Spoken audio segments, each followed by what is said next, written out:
안녕하세요. 생명의 삶 구독자 여러분, 출애굽기 개관 세미나를 시작하도록 하겠습니다. 저는 총신대학교에서 오경을 가르치고 있는 박철현이라는 교수입니다. 그리고 제가 박사학위 논문을 출애굽기를 썼기 때문에 여러분들에게 출애굽기에 대해서는 조금 좋은 안내자가 될 수 있을 것 같습니다. 그러면 저희들이 출애굽기 구조는 여러분이 화면에 보시는 바와 같이 크게 5부분으로 나뉩니다. 제일 첫 번째가 서론 부분이 있습니다. 서론 부분은 출애굽기 1장 1절부터 7절까지 총 7절밖에 안 되는 본문입니다. 이 본문은 짧지만 상당히 중요한 역할을 하는 본문입니다. 왜냐하면 창세기서부터 출애굽기의 본령이 시작되는 부분까지 한 400년 동안의 빈 공백을 메꿔주는 역할을 하고 있기 때문입니다. 그리고 이어서 이제 출애굽기 본문에 이제 정식으로 시작되는 것은 출애굽기 1장 8절부터인데요. 이 부분은 총 4부분으로 나뉘어져 있습니다. 제일 먼저 볼 수 있는 부분은 출애굽이라고 제목을 붙여놓은 부분인데요. 이 부분은 출애굽기 1장 8절부터 출애굽기 15장 21절까지의 내용입니다. 이 내용은 전체적으로 출애굽을 다루고 있고, 그 다음에 이제 세 번째는 광야 방랑식입니다. 이 부분은 출애굽기 15장 22절부터 18장 27절까지 다루어지고 있습니다. 그리고 네 번째는 시내산 언약 부분인데 이 부분은 출애굽기 19장 1절부터 24장 11절까지 다루어집니다. 그리고 마지막으로 성막 건설 부분은 출애굽기 24장 12절부터 40장 38절까지 그려지고 있습니다. 이렇게 돼서 총 5부분으로 그려지는 집니다. 전통적으로 이 랍비들은 이 출애굽기를 하나님과 그 백성 이스라엘 사이에 로맨스로 이해를 했습니다. 그리고 그렇게 로맨스로 이해할 때 성경이 상당히 잘 이해되는 측면이 있습니다. 그리고 이런 로맨스적인 이해는 이스라엘이 유월절마다 읽었던 책이 아가서라는 책이라는 점과 잘 연결됩니다. 여러분이 다 아시다시피 아가서는 사랑의 노래를 담고 있죠. 바로 그것이 출애굽을 기념하는 유월절에 이제 이스라엘 백성들이 회당에서 읽었던 책이라고 합니다. 그런 면에서 내용이 잘 상응하는 측면이 있습니다. 그러면 이제 어떤 식으로 우리가 출애굽기를 이렇게 로맨스로 이해할 것이냐 하면 이렇습니다. 저희들이 서론 부분인 그 부분을 떼고 이제 출애굽이 본격적으로 시작되는 1장 8절부터 15장까지 이야기는 하나님과 그 백성 이스라엘 사이의 첫 만남의 순간입니다. 이 순간에는 이제 우리가 아름다운 여인과 아름다운 멋있는 남성의 이제 사랑의 이야기의 시작이라고 할 수가 있죠. 그래서 여러분이 흔히 보는 로맨스 소설이나 영화에서 보시면 시작이 보통 이런 식으로 시작되죠. 아름다운 여인이 밤길을 가다가 깡패를 만나게 됩니다. 그래서 굉장히 이제 인생의 큰 위기가 찾아왔을 때 그것을 이제 백마탄 왕자님 같은 멋있는 남자가 나타나서 구해주는 내용을 담고 있죠. 바로 그 부분이 출애굽기 1장 8절부터 15장까지의 내용입니다. 여러분이 다 아시다시피 여기서 아리따운 여인은 이스라엘이 역할을 맡는 거고요. 그 다음에 이 깡패는 누구겠습니까? 애굽왕 바로입니다. 그리고 이제 이것을 구해주는 분이 바로 여호와 하나님입니다. 그래서 첫 만남은 이스라엘 백성들이 바로의 압제 속에서 고통을 당하다가 하나님께 구원받는 내용으로 나오게 됩니다. 그 다음 대목이 이제 광야 방랑식인데요. 이 광야 방랑식은 뭐겠습니까? 일종의 연애의 기간이라고 할 수가 있습니다. 그래서 여러분들이 이제 이 광야식에 이제 아무도 없는 곳에서 둘이 연애를 하게 됩니다. 여러분이 이 광야 방랑식을 연애라는 차원에서 이해할 때 여러분은 가장 중요한 것이 무엇이라고 생각하십니까? 여러분, 우리가 연애를 해보신 분들, 이 광야 연애 시절에 가장 중요한 게 뭡니까, 여러분? 여러분 서로 간에 뭐 하시죠? 제가 최근에 어디서 강의를 했는데 거기서 어떤 분이 말씀하시기를 밀당이라는 표현을 썼습니다. 그래서 연애 시기에는 서로 간에 이렇게 밀당한다 이런 표현을 쓰셨는데요. 밀당이라는 말을 성경적인 신학적인 용어로 말하면 시험이라는 말로 표현할 수가 있습니다. 그래서 이 광야 방랑 시기에는 하나님과 이스라엘 백성들이 서로가 이제 짝을 이루어 서로를 이제 확인해 나가는 과정을 하는 것이죠. 그래서 시험이라는 내용이 나옵니다. 근데 이 시험은 누가 합니까? 한쪽만 일방적으로 다른 쪽을 시험하진 않죠. 그래서 이제 하나님도 이스라엘을 시험하시고 이스라엘 역시 하나님을 시험하는 내용이 계속 나옵니다. 그래서 여러분들이 한번 저희가 성경을 가서 살펴보자면 여러분이 그 출애굽기 15장에 한번 가서 보시면은요, 출애굽기 15장 마라의 쓴물 사건 거기 나오는 대목에 가서 보시면은 출애굽기 15장 25절 말씀에 이런 말씀이 있습니다. 모세가 여호와께 부르짖었더니 여호와께서 그에게 한 나무를 가리키시니 그가 물에 던지니 물이 달게 되었더라. 거기서 여호와께서 그들을 위하여 법도와 율례를 정하시고 그들을 시험하실세라고 해서 시험하다라는 표현이 나옵니다. 그래서 하나님께서 바로 이스라엘이 하나님과 함께 사랑을 나눌 수 있는 그런 자격이 있는 존재인지를 시험하는 내용이 이렇게 나옵니다. 그리고 그렇게 하나님만 이스라엘을 시험하는 게 아니라 이스라엘도 역시 하나님을 시험하는 내용이 계속 나옵니다. 여러분이 그 유명한 마사의 사건에 보시면 17장 7절에서 보시면 이런 말씀 나옵니다. 그가 그곳 이름을 마사 또는 무리바라 불렀으니 이는 이스라엘 자손이 다투었으며 또 그들이 여호와를 시험하여 이르기를 여호와께서 우리 중에 계신가 안 계신가 하였음이더라 이렇게 나옵니다. 그래서 이스라엘도 하나님을 시험합니다. 바로 이렇게 연애 기간 중에는 우리가 그냥 서로 간에 책임이 없는 관계가 아니라 서로의 책임을 질 준비가 되어 있는 관계라면 이제 당연히 상대방이 나와 평생을 함께할 수 있는 존재인지를 따져보는 시간을 분명히 갖게 되겠습니다. 그래서 서로의 작업을 확인해 보는 것이죠. 뭐 우리가 굳이 현실에서는 여러분이 상대방을 테스트해 본다 하지 않을지라도 여러분이 이 사람이 정말 괜찮은 사람인지 아닌지를 따져보는 시간을 갖게 되는 것입니다. 그것이 이제 광야 시기라고 할 수가 있습니다. 그것이 출애굽기의 이제 큰 두 번째 부분을 차지하는 것이고요. 그 다음에 그렇게 이제 시험을 통해서 이제 상대방이 이제 이 자격을 통과했다. 그러면은 그 다음에 이루어지는 것이 무엇이겠습니까? 바로 결혼식이죠. 시내산 언약식을 갖습니다. 이것이 출애굽기 19장부터 24장까지 나오는 내용입니다. 좀 더 정확히 말하면 24장 11절 중간까지가 바로 이제 시내산 언약을 맺는 과정이 되겠습니다. 이 언약식은 우리가 이제 로맨스 이야기로 하면 바로 이제 이스라엘은 하나님과 이스라엘 사이의 결혼으로 이제 랍비들은 이야기를 했습니다.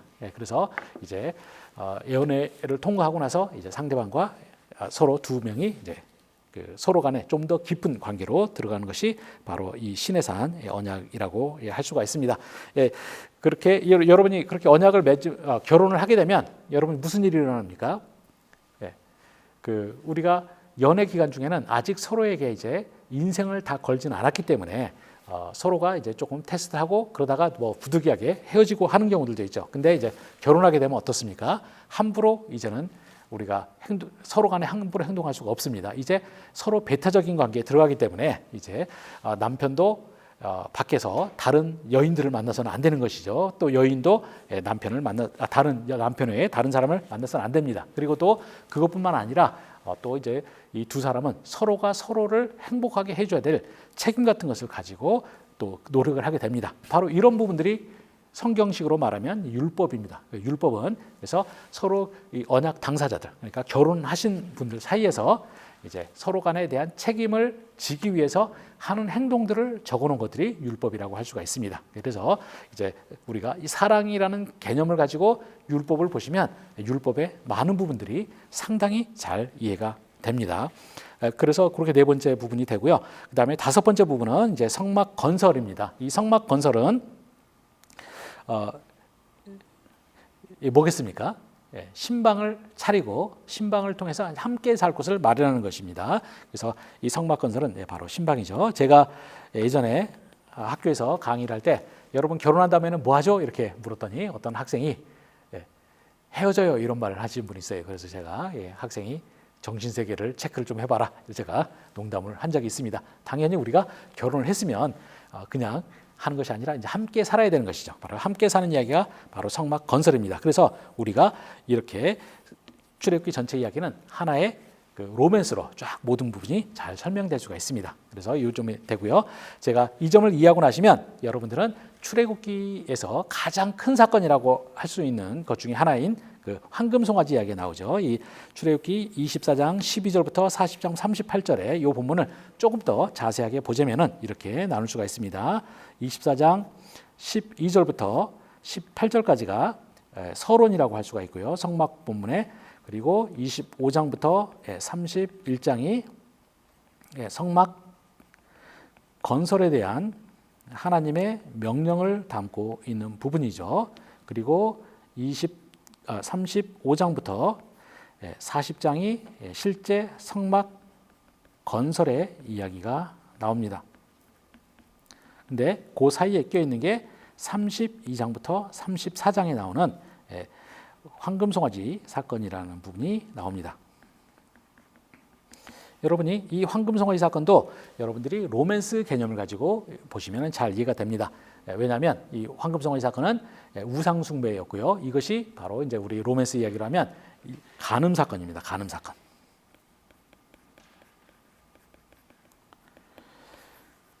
그런데 이 간음 사건에 대해서 이 부분이 제가 박사 논문 제가 이제 성막과 황금송아지 사건의 관계에 대해서 쓴 것이 제 박사 논문이었는데요. 특별히 이제 제가 이 두 이야기가 굉장히 치열하게 만나는 이제 황금송아지 부분에 대해서 좀 제가 자세하게 박사 논문을 쓰게 됐습니다. 그런데 이 박사 논문을 공부하는 와중에 보다 보니까 이 랍비들이 이르기를 이 황금송아지 사건을 뭐라고 불렀냐면 아담과 하와 이후에 가장 끔찍한 죄라고 불렀습니다. 아마 이 독자님들은 제 이 말을 할 때 굉장히 의아해할 겁니다. 왜냐하면 황금송아지 사건이 그렇게 대단해 보이지 않기 때문입니다. 그래서 뭐 그게 그렇게 대단한 사건이냐 이렇게 생각하실 수가 있는데요. 사실은 이 사건은 굉장히 심각한 사건입니다. 제가 이 로맨스적인 이야기를 측면에서 지금 말씀드리고 있기 때문에 이거는 이 대목에서 제가 설명하고 가는 것이 좋을 것 같아서 말씀을 드리고자 합니다. 왜 이 사건이 굉장히 심각한 사건이 되냐면 시기적으로 보시면요. 앞에서 제4단원인 시내산 언약이 바로 치러졌고요. 치러진 다음에 이제 하나님께서 모세와 이제 함께 그 성막 건설에 대한 이야기를 나누고 있습니다. 제가 이것을 좀 비유적으로 말하자면 저는 이런 식으로 많이 이야기합니다. 하나님께서 인테리어 업자 모세를 만나가지고 이제 자기 신부를 위해서 함께 살 곳을 열심히 준비하는 내용이 바로 성막 건설 명령 부분이라는 겁니다. 25장부터 31장의 내용이라는 것이죠. 이렇게 돼서 하나님께서 자기 이제 아내인 이제 사랑하는 아내인 그리고 이제 막 결혼한 이 아내인 이스라엘과 함께하기 위한 것을 열심히 준비하고 계세요. 근데 여러분이 25장부터 31장의 내용을 읽으실 때 여러분 어떻습니까? 재미있으십니까? 아니면 재미없으십니까? 아마 제가 볼 때는 대부분의 분들이 성경 전체를 통해서 가장 재미없는 대목 중에 하나로 바로 성막 본문을 꼽으실 겁니다. 왜냐하면 여기는 비슷한 내용이 별로 어떤 플롯이나 이런 것에 발전도 없이 계속 지긋지긋하게 반복되는 경향이 있죠. 그래서 굉장히 사람들이 힘들어합니다. 그래서 성경 전체에서 가장 재미없는 대목 중에 하나로 이해하실 수가 있습니다. 그런데 여러분들이 이 로맨스 차원에서 이해하시면 이 본문을 전혀 다른 시각에서 볼 수도 있다고 생각을 합니다. 이 점은 제가 박사학위를 마친 다음에 제가 한국에 와서 결혼을 했기 때문에 제가 이 점은 특별히 잘 느낍니다. 제가 이제 제 아내랑 결혼하기 위해서 신방을 꾸밀 때 보면은 이 남들은 전혀 신경 쓰지 않을 부분에 가서도 저는 굉장히 제가 디테일하게 신경을 썼던 기억이 납니다. 왜냐하면 제 아내가 조금이라도 그곳에서 행복했으면 하는 마음이 있기 때문에 제가 막 여러 가지 걸 남들은 신경도 안 쓰는 걸 계속 따졌죠. 그런 식으로 했습니다. 근데 그것이 이제 하나님께서 너무 열심히 모세랑 하다 보니까 이 40일이 걸렸는데 이 이스라엘 백성들은 이 40일을 견디지 못하고 황금송아지를 만든 것입니다. 그래서 결과적으로는 이 황금송아지 사건은 시내산 언약이 공식적으로 맺어진 이후에 벌어지는 첫 번째 사건이라는 측면에서 굉장히 심각성을 갖고 있습니다. 그리고 또 이제 이 황금송아지 사건은 그 내용적인 측면에서도 상당히 많은 부분을 하나님의 분노를 자극할 수밖에 없는 부분들이 있습니다. 그 점을 저희들이 성경 본문을 한번 보자면은 이렇습니다. 출애굽기 32장으로 한번 여러분들께서 한번 찾아보시면서 가도록 하겠습니다. 32장에 가셔서 이제 32장 1절부터 6절이 황금송아지 사건인데요. 그 중에서 네 번째 제 4절을 보시면 이런 말씀이 나옵니다. 아론이 그들의 손에서 금고리를 받아 부어서 조각칼로 새겨 송아지 형상을 만드니 그들이 말하되 이스라엘아 이는 너희를 애굽 땅에서 인도하여낸 너희 신이로다라고 말하고 있습니다. 우리가 황금송아지 이제 막 만들어진 황금 송아지에 대해서 이스라엘 백성들이 말하기를 이스라엘아 이는 너희를 애굽 땅에서 인도하여낸 너희 신이로다라고 이렇게 말했다는 것이죠. 근데 여러분이 중요한 건 바로 이 문구가 어디에 나오는 문구, 다른 데 나오는데요. 어디에 나오느냐 하는 점을 보셔야 됩니다. 바로 이 문구는 출애굽기 20장 2절에 가서 보시면은 시내산 언약의 이제 언약의 말씀 중에 첫 번째 말씀입니다. 하나님께서 십계명을 주시기 직전에 바로 이 말씀부터 시작하시는 거죠. 나는 너를 애굽 땅 종되었던 집에서 인도하여낸 내 하나님 여호와니라라고 나옵니다. 이게 히브리어로 보시면 아까 봤던 32장 4절하고 여기서 시내산 언약의 언약의 첫 구절로서 하시는 하나님의 말씀이 굉장히 일치한다는 것을 볼 수가 있습니다. 바로 이 점이 무엇을 의미하겠습니까? 이스라엘 백성들이 막 만들어진 황금 송아지에 사용하는 이 문구가 바로 자신이 하나님과 이제 처음으로 이제 결혼식을 시작할 때 결혼식 주례에 나오는 첫 마디와 같다고 할 수가 있습니다. 이제 그런 면에서 그 이스라엘 백성들은 단순히 우상 숭배를 했다는 것이 아니라 바로 앞에서 벌어졌던 시내산 언약, 그러니까 즉 하나님과의 결혼식을 다시 한번 치르고 있다는 측면에서 여러분들이 이해를 하셔야 됩니다. 그러니까 여러분이 현실에서 만약에 자신이 이런 일을 당한다면 어떡하겠습니까? 자기의 배우자가 자기랑 결혼식을 치른 직후에 다시 결혼식장 옆에서 다시 한번 그 간음의 상대와 결혼식을 치른다고 해보세요. 그러면서 그 자신이 그때 결혼식에 쓰는 말들이 자신이 그 배우자와 결혼했을 때 했던 그 결혼식 주례사를 그대로 다시 한번 반복하고 있다고 해보시기 바랍니다. 이건 단순히 간음을 짓는 것과 이 아의 결혼식을 다시 한번 똑같은 방식으로 치르는 것은 전혀 다른 문제죠. 그래서 그런 면이 하나님에게 굉장히 또 커다란 분노의 이유가 될 수가 있습니다. 그리고 이제 또 한 가지를 더 보자면은 출애굽기 32장 5절 6절에 가서 보시면은요 이런 말씀이 나옵니다. 아론이 보고 그 앞에 제단을 쌓고 이에 아론이 공포하여 이르되 내일은 여호와의 절일이니라 하니 이튿날에 그들이 일찍이 일어나 번제를 드리며 화목제를 드리고 백성이 앉아서 먹고 마시며 일어나서 뛰놀았다라고 나옵니다. 여기서 이제 아마 5절에서 아론이 내일은 여호와의 절일이니라 할 때 여기에 대해서는 이제 주석가들이 여러 가지 해석을 합니다. 근데 아마 아론은 이스라엘 백성들이 너무 막 나가는 거, 황금 송아지를 여호와 하나님이라고 부르는 거에 대해서는 어떻게든지 막아야겠다는 생각을 하고 이제 이런 식으로 물타기를 시도하지 않았을까 생각이 듭니다. 그런데 그것에는 아랑곳하지 않고 이스라엘 백성들이 이제 일찍 일어났다는 거, 일찍 일어나고요 번제와 화목제를 드리고 그다음에 앉아서 먹고 했다는 겁니다. 바로 이건 뭡니까?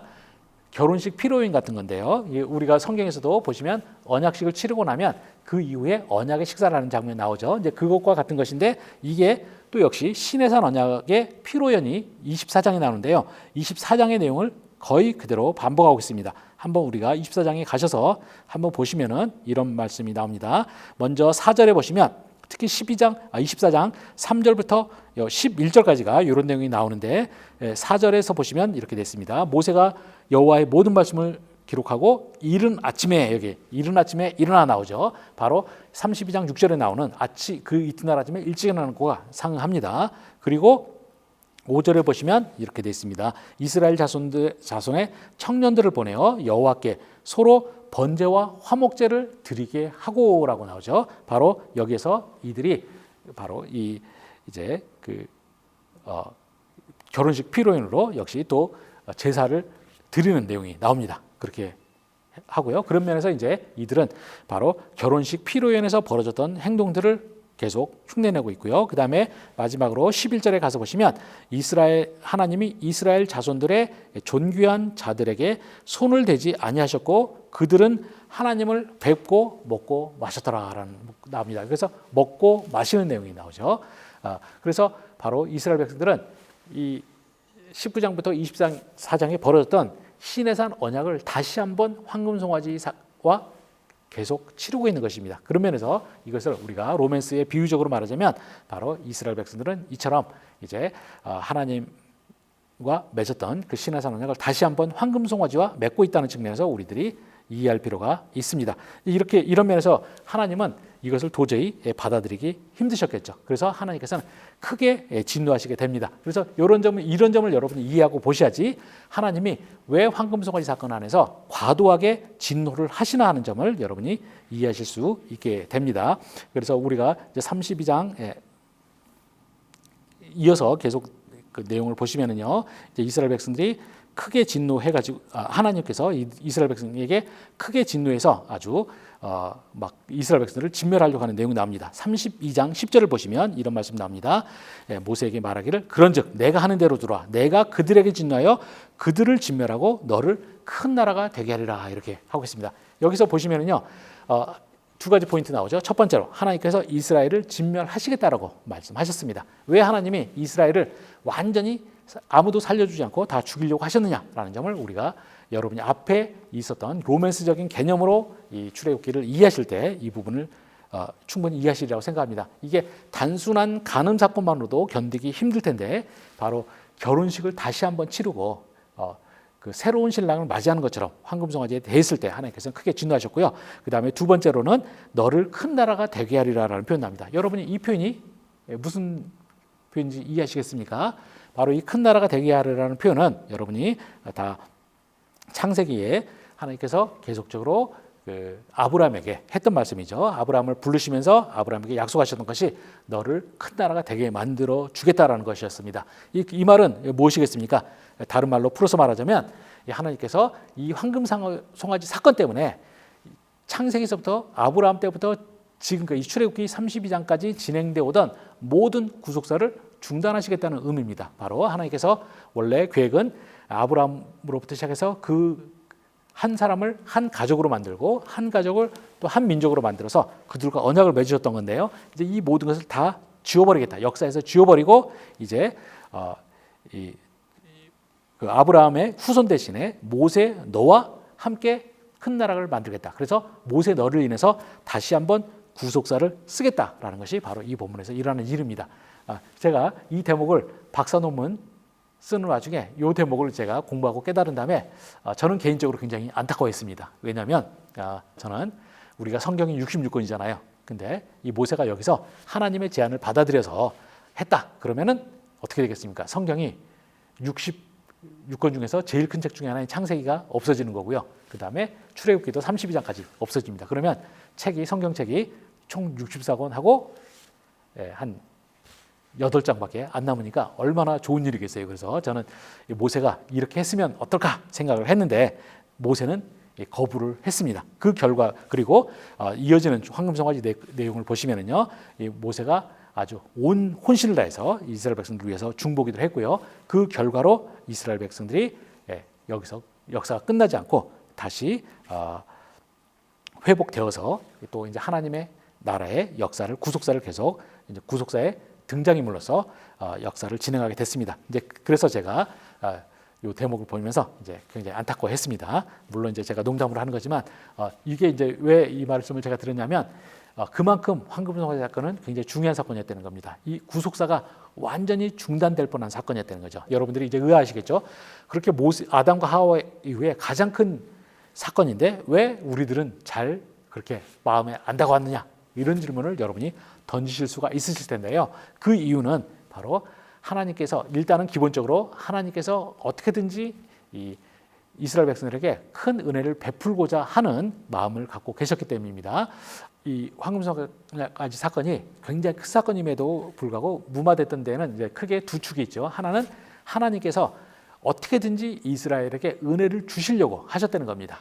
그리고 그래서 하나님께서 그 은혜를 주시는 통로로서 이 모세라는 중보기도자를 활용하셨다는 게 이제 포인트고요. 두 번째는 그래서 하나님의 이런 뜻을 잘 이해하고 이 모세가 또 너무나 성경에서 가장 위대한 중보기도를 했기 때문에 그 두의 하나님과 이 모세의 합작에 의해서 바로 그 이스라엘 백성들이 여기서 살아남았고요.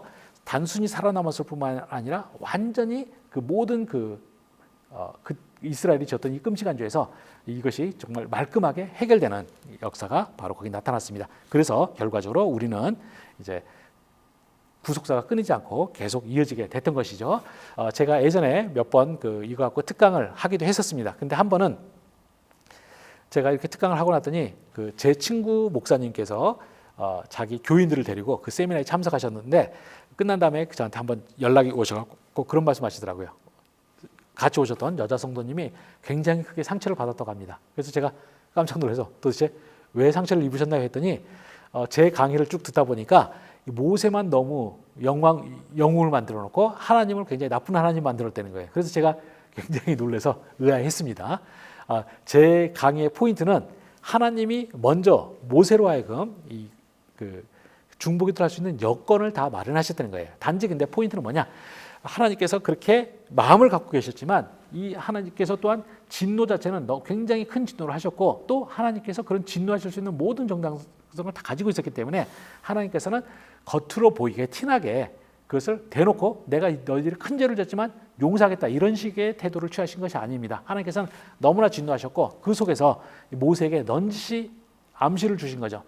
모세야, 내가 이렇게 진노하고 했는데 나로 하여금 이 백성을 잘 용서할 수 있도록 그 길을 너와 함께 우리가 협력해서 이루어내자 이렇게 하나님께서 사인을 주셨던 거예요. 그리고 모세가 똑똑한 모세가 그걸 또 잘 읽어낸 겁니다. 그래서 여기서 절대 핵심은 하나님께서 용서하시고자 하셨다는 마음이 더 큰 거고요. 그것 바탕 위에서 모세가 중보기도를 잘했다는 겁니다. 그래서 우리가 이 점 잘 이해하셔야 됩니다. 절대 이 본문은 모세를 영웅을 만드는 게 포인트가 아닙니다. 바로 하나님께서 먼저 용서하시고자 하셨다는 마음 그리고 모세에게 그럴 수 있는 기회들을 다 판을 깔아 주셨다는 것이 포인트고 그 속에서 또 이제 그 하나님의 종이었던 모세가 이 문제를 잘 처리했다. 이런 차원에서 여러분이 이해를 하셔야만 됩니다. 그래서 혹시라도 그 점에 오해를 없으시기를 바랍니다.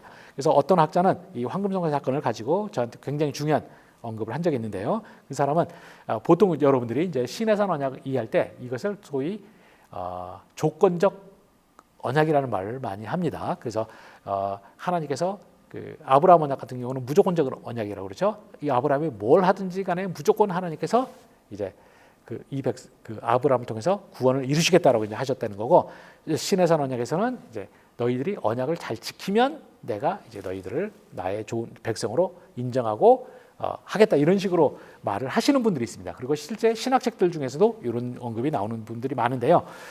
이 출애굽기 주석가 중에 가장 뛰어난 주석가 중에 한 분이 말씀하시기를 이렇게 말했습니다. 성경에 조건적 언약이라는 건 존재하지 않는다. 그리고 심지어는 조건적 언약이라고 여기 언약의 대표라고 여겨지는 이 출애굽기마저 시내산 언약마저도 첫 순간부터 그 언약이 만약 조건적 언약이었다 그러면 그 언약은 첫 순간부터 깨졌다는 겁니다. 왜냐하면 우리가 여러분이 다 아시다시피 모세가 십계명을 기록한 돌판을 깨버리는 사건 나오잖아요. 그것을 통해서 그 십계명을 깬 사건을 이제 칼빈 같은 사람이 뭐라고 말했냐면 그 결혼 서약서를 찢어버리는 사건이라고 이야기를 합니다. 그래서 그것처럼 이제 그것을 통해서 이제 그 모세는 하나님과의 언약이 깨졌다는 걸 상징했다는 거죠. 근데 그럼 거기에서 해서 하나님과 관계가 완전히 끝났느냐? 그건 아니라는 거죠. 하나님께서는 이어서 그 모세를 통해서 중보기도를 하게 하시고 용서를 하심으로써 다시 한번 두 번째 돌판을 주시죠. 그래서 다시 한번 언약이 회복됩니다. 그래서 어떤 그 아까 말했던 출애굽 주석가가 말하기를 시내산 언약이 만약 조건부 언약이었다면 그 언약은 첫 순간에 깨져버렸고요. 우리는 하나님의 은혜에서 주어진 새로운 언약 하에 있다 이런 말을 했습니다. 저는 그 해석에 전적으로 동일합니다. 그래서 시내산 언약마저도 결과적으로는 굉장히 은혜의 언약이었다는 거, 무조건적 언약이었다는 점을 여러분이 잘 이해하실 필요가 있습니다. 제가 출애굽기 전체 그림은 이렇게 볼 수가 있습니다. 정리하자면 바로 출애굽기는 하나의 로맨스로 읽으면 가장 잘 이해할 수 있다라는 것이죠. 그래서 아리따운 여인 이스라엘이 그 불량배 바로를 만나서 위기를 겪어냈다가 하나님에 의해서 구원 얻고 그 다음에 연애 기간을 거쳐서 하나님과 결혼식을 했고 그리고 신방을 통해서 하나님과 함께 사는 이야기까지 이어진다는 것을 여러분이 잘 이해하시면 되겠습니다. 여기까지 해서 출애굽기 개관 이제 첫 대목 큰 그림을 그려드리는 부분을 마치도록 하겠습니다.